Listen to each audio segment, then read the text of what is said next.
શ્રીહરિના દીક્ષિત મોટા યોગાનંદ સ્વામી પોતે બહુ સારા ગવૈયા હતા. તેઓ મુક્તાનંદ સ્વામીના મંડળમાં કાયમ રહેતા અને કીર્તનો ગાઈને શ્રીહરિને રીઝવતા.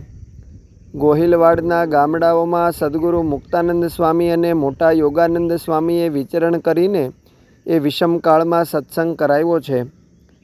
એક સમયે મોટા યોગાનંદ સ્વામી પોતાના મંડળ સાથે વિચરણ કરતા ભાવનગરમાં દેવજી ભગતની ધર્મશાળામાં ઉતારો કરીને રહ્યા હતા. સંતો દિવસે એક વખત ભિક્ષા કરવા જતા અને આખો દિવસ ભજન કીર્તનની આહલેખ જગાવીને મુમુક્ષુઓને પ્રગટ પ્રભુની ઓળખાણ કરાવીને મોક્ષભાગી બનાવતા હતા. એક રાત્રિના સમયે સૌ ભક્તજનો સાથે યોગાનંદ સ્વામી કથા વાર્તા અને ગાયન કરતા હતા. એ વખતે ભાવનગરના રાજા વજયસિંહજીને મળીને ગામ શેલણા ભમોદરાના દરબાર ઓઘડ ખુમાણ અને વાજસુર ખુમાણ બેઉ ધર્મશાળા તરફ ચાલ્યા આવતા હતા. મોડી રાતના શીતળ શાંત વાતાવરણમાં યોગાનંદ સ્વામીનું શ્રીહરિની મૂર્તિમાં એકાકાર થઈને ગાયન સાંભળતા જ તેઓ બંને સ્થિર થઈ ગયા. બંને રસ્તામાં ઊભા રહ્યા અને બેઉને અંતરમાં ભીતર સુધી એ શબ્દો ઉતરી ગયા. બેઉ ભાઈઓએ સુમધુર કંઠે ગવાતું ગાયન સાંભળવા ધર્મશાળા તરફ વળ્યા અને સભામાં આવીને સૌની સાથે બેઠા.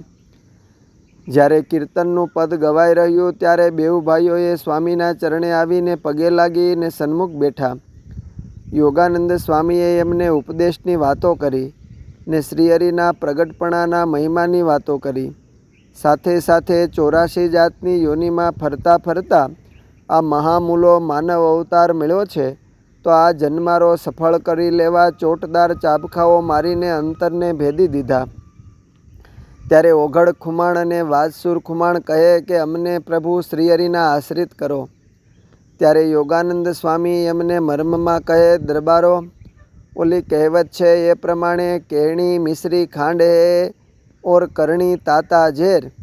તમારાથી મહારાજના પંચવર્તમાન નહીં પડાય, માટે તમે બેઉ હજુ એકવાર વિચાર કરી લ્યો. ત્યારે બંને શૂરવીર દરબારો કહે, અરે સ્વામી, તમારા વર્તમાન શું અમે ન પાળી શકીએ? તમારા દેખતા જ તમે જુઓ.